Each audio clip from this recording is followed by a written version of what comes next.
In the heart of Norway, beyond the last whisper of paved roads and deeper still into the mountain wilderness, there lives a woman the world forgot, but nature remembered.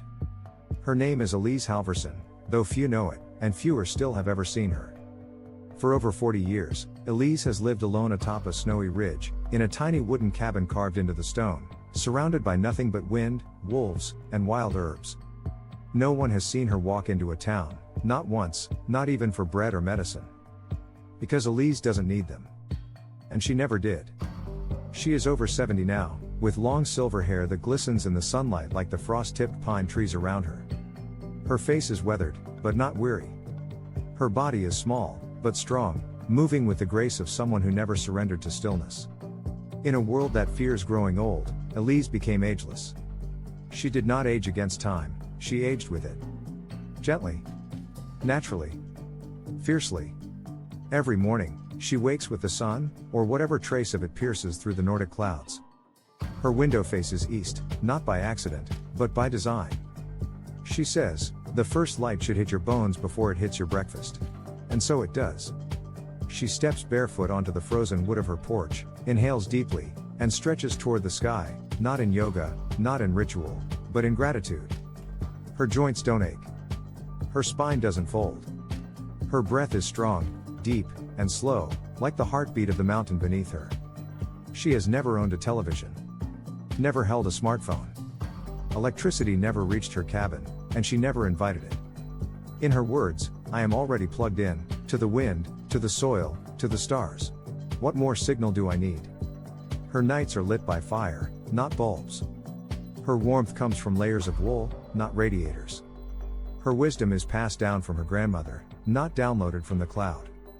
Elise's life is a rhythm, not a routine. She eats only what grows near her. Roots. Berries. Herbs. Mushrooms. Occasionally fish from the stream that snakes through the pines below her ridge. She dries and stores them with care, in silence, as snow falls outside like a lullaby. There are no labels in her kitchen. No expiration dates. Just jars filled with color and medicine, because in her world, food is medicine. She doesn't take pills. She doesn't trust them. If a pill comes from a factory, she says, I don't swallow it. If it grows from the dirt, I do. In 40 years, she's never had a doctor visit. She's never been hospitalized. She hasn't even caught a cold in more than 2 decades. The secret? She says it's not a secret, it's just nature. And patience. And listening. If you live with the earth, she says, the earth lives with you. Elise drinks wild teas brewed from plants most people step over. She steams her lungs with pine needles when the air feels heavy. She heals wounds with moss and oil. Her skin glows, even in winter. Her eyes are sharp, catching the flight of birds before they land. And her memory? As clear as the mountain spring beside her house. People ask, doesn't she get lonely? Elise laughs when she hears that. I'm never alone, she says, the trees talk. The snow sings. The moon visits. I have more company here than most people do in the city. Her voice, though rarely heard, carries an ancient confidence. She speaks slowly, deliberately, like someone who knows her words will outlive her. One reporter once hiked 7 hours through snow to find her. Elise offered him warm nettle soup in silence. When he asked why she chose this life, she looked at him and smiled, I didn't choose it. It chose me. The mountain called me when I was young. I just said yes, and never looked back. She was only 31 when she came here. A divorce behind her. A city that never slept. A body always tired. She left it all and followed an old trail her grandfather had once told her about.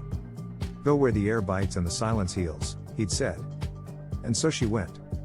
Alone. Afraid. But free. In her first year, she almost froze. In her second, she almost starved. But by her third year, the mountain began to feed her. Teach her. Hold her. It became her partner, her protector, her purpose. Every crack in her cabin has a story. Every scar on her hand has a reason. Every tree around her has been named, greeted, and respected. She doesn't mark time with calendars. She tracks seasons by the behavior of birds, by the taste of wind, by how quickly the lake freezes over. When the snow arrives early, she reads it like a letter from the sky. When the elk return late, she worries not for herself, but for the balance of things. She believes everything speaks if you know how to listen.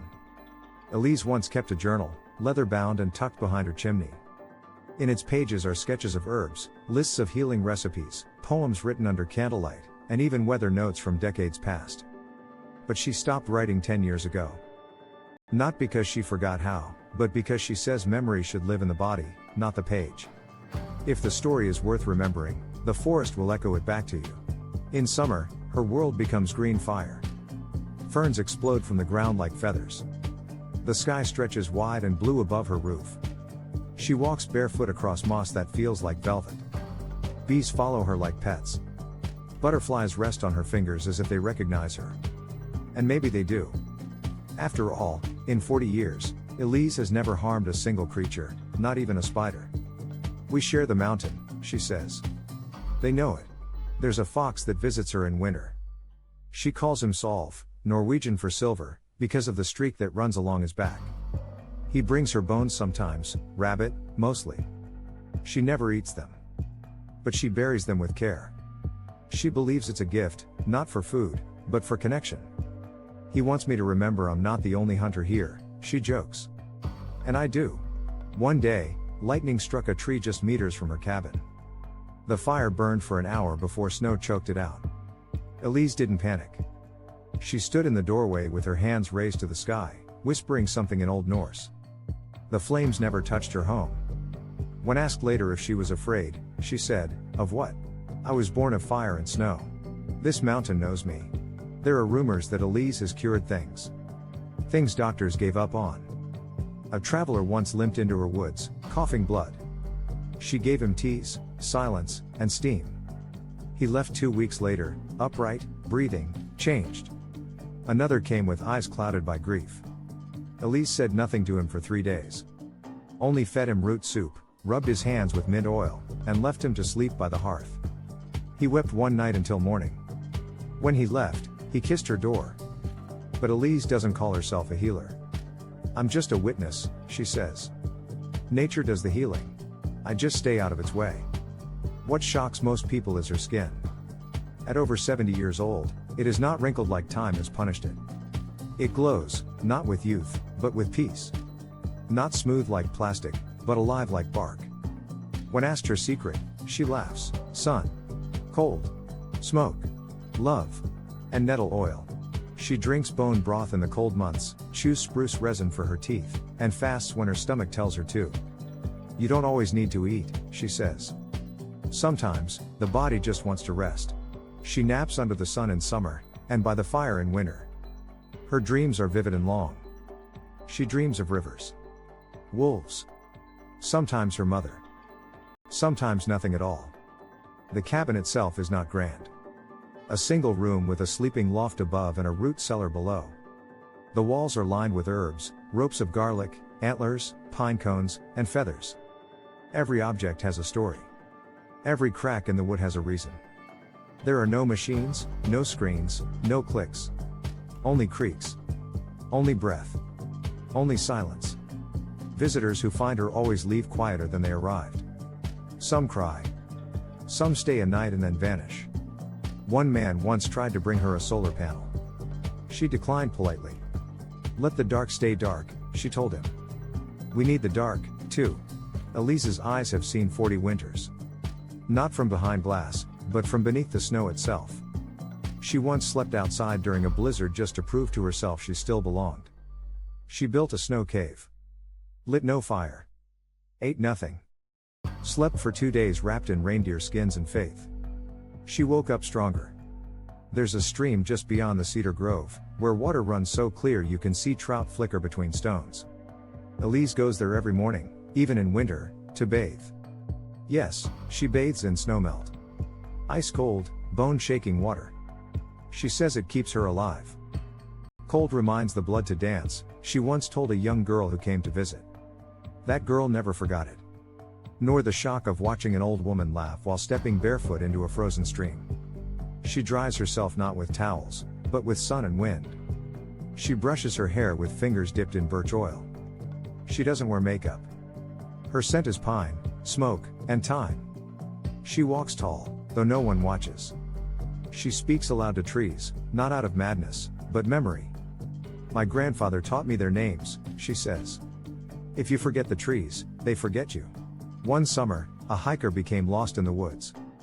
For 2 days, search parties looked for him.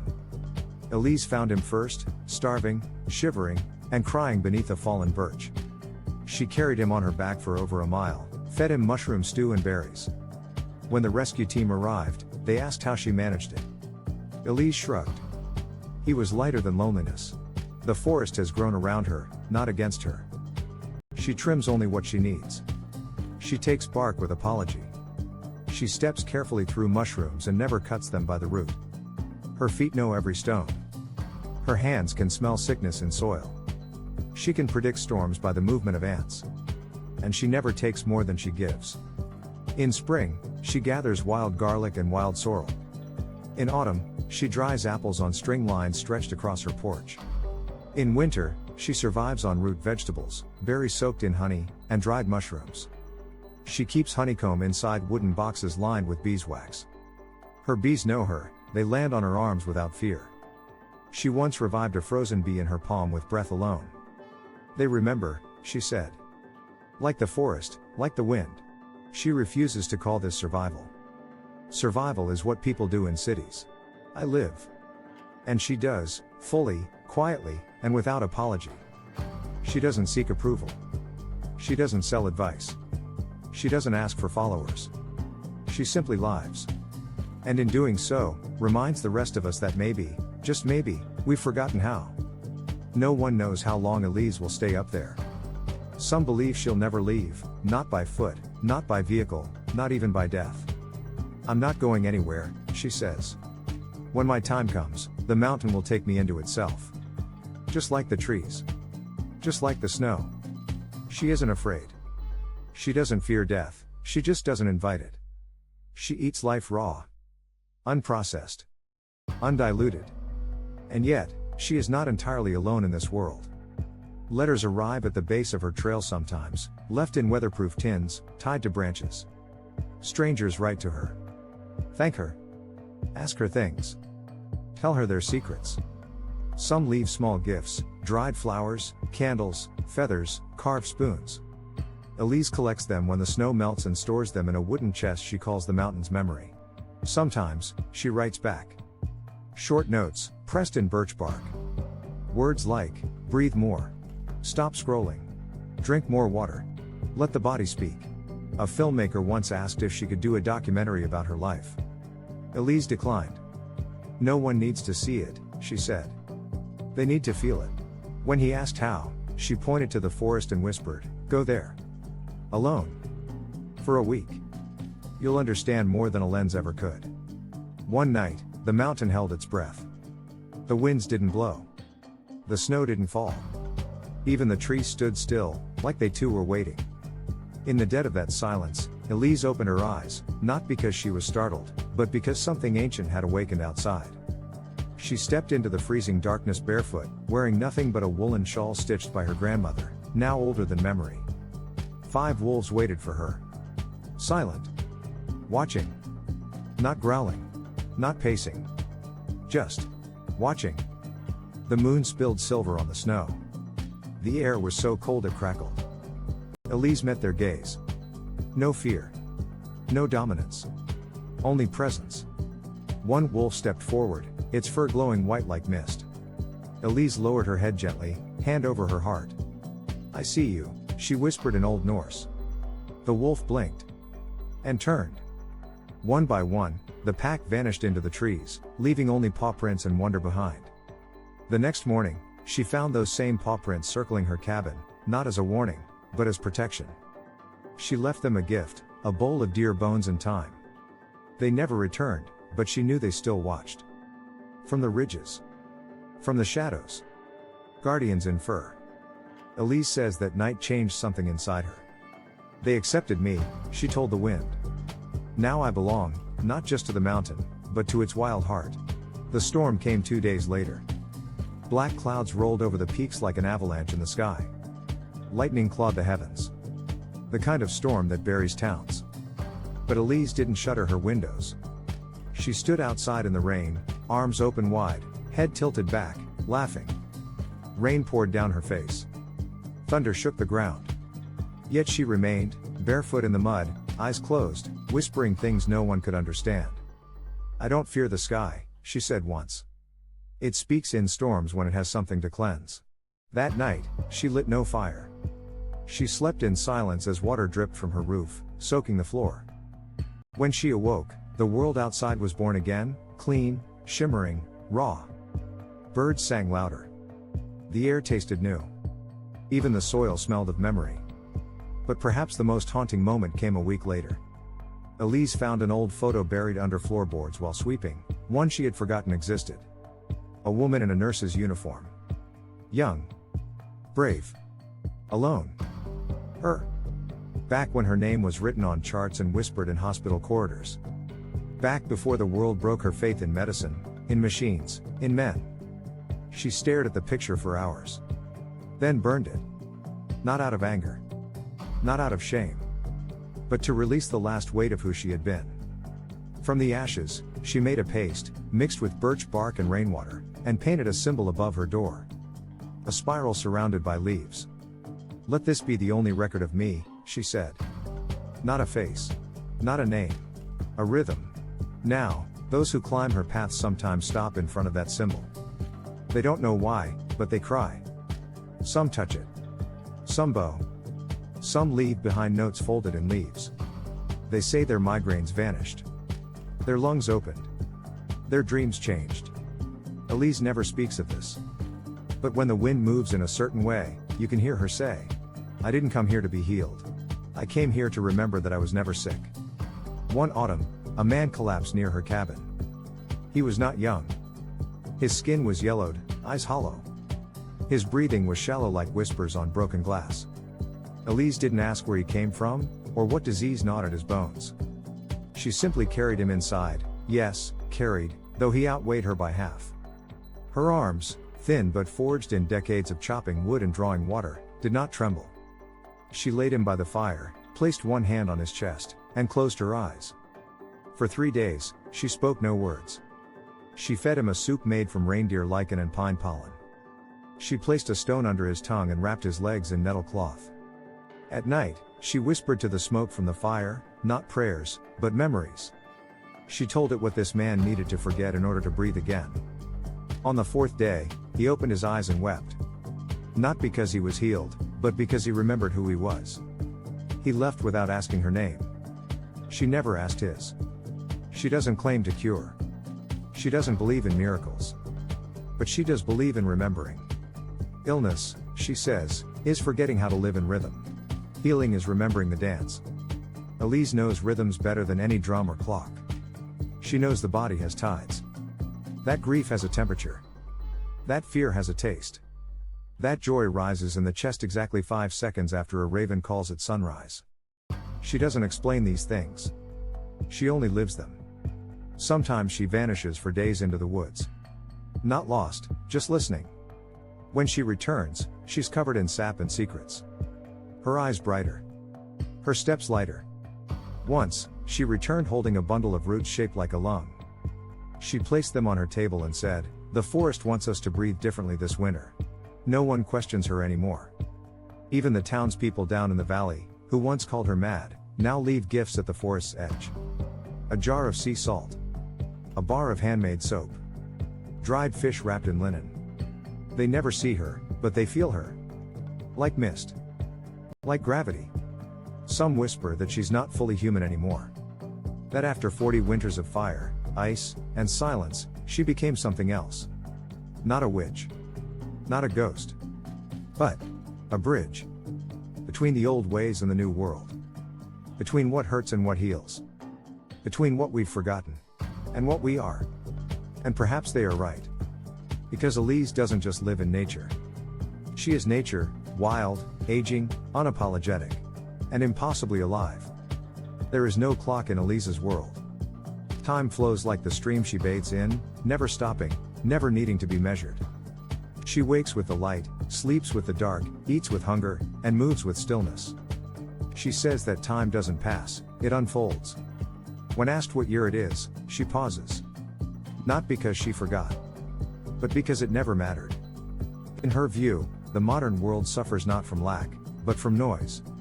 Too many words. Too many lights. Too much speed. Healing, she says, is not something you do. It's something you stop doing. Stop rushing. Stop scrolling. Stop ignoring the body's whispers. Start being. She eats slowly. Chews every bite like a memory. Swallows with reverence. Her meals are not events, they are ceremonies. A boiled root. A drizzle of honey. A handful of pine nuts roasted on stone. You'd think this isn't enough, but Elise has never known hunger in decades. Because hunger, she believes, is not in the stomach, it's in the soul.